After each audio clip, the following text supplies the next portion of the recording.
যারা বাউলদেরকে অ্যাটাক করেছেন তাদেরকে খুব দ্রুত অ্যারেস্ট করার নির্দেশ দেওয়া হয়েছে এবং সেই অনুযায়ী মানিকগঞ্জের পুলিশ কাজ করছে। অন্যান্য জায়গায় যদি একটা যেখানেই অ্যাটাক হয়েছে সেই জায়গায় এটা তারা খুব সাঁড়াশি অভিযান করছে।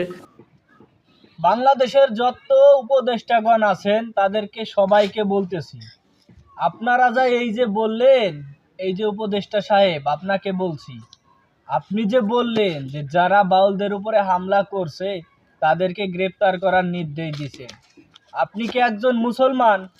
এটা হচ্ছে আমার প্রথম প্রশ্ন।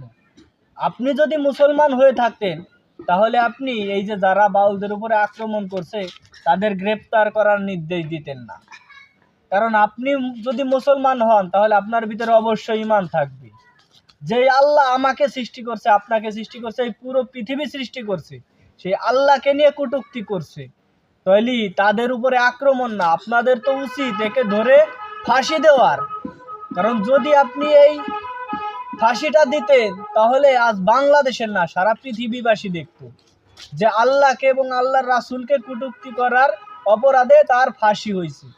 আর বাকি জীবনে কেউ এই সাহসটা পেত না যে আল্লাহ এবং আল্লাহর রাসূলকে নিয়ে কটূক্তি করার। তা আপনাদেরকে একটা কথাই বলতে চাই, বেশি বাড়া কিন্তু ভালো না।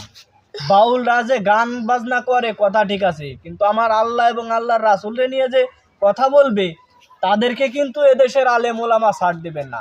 সাধারণ পাবলিক তো পরের কথা, কারণ আমরা সাধারণ পাবলিক যারা আছি তারা তো আছি, কিন্তু আলেম ওলামা এদেশে কিন্তু ভাইসে আসে নাই।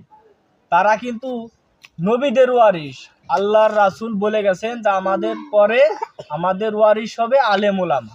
তা সেই আলেম ওলামা যদি প্রতিবাদ করে থাকে, আপনি তাদেরকে গ্রেপ্তার করার নির্দেশ দেন, আপনি মনে হয় না যে আপনি একজন মুসলিম।